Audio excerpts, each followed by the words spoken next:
Coming to diastolic murmur, early diastolic murmur we have, okay, which is the decrescendo murmur, and early diastolic murmur is the decrescendo murmur seen in the aortic regurgitation, also called as Key-Hodgkin's murmur, or if it is seen in the pulmonary regurgitation, then we call this as Gram-Steele.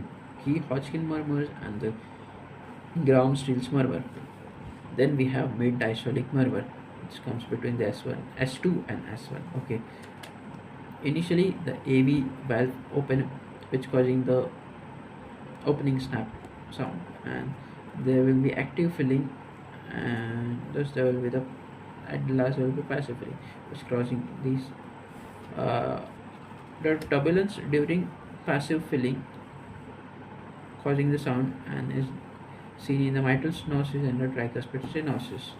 Okay, and because okay, then we have MDM without the mid-diastolic without the presystolic accentuation, when there will be the atrial fibrillation absent. Okay.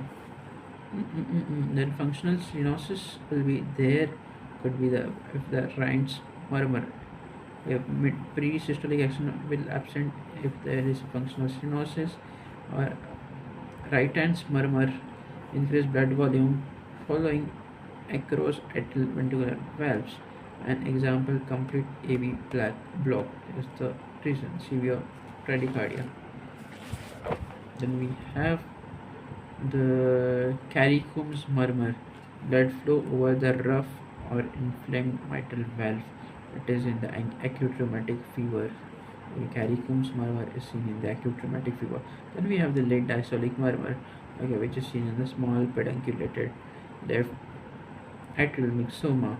Okay, the diastole as the blood comes knocks towards the wall, and thus we have the late diastolic murmur.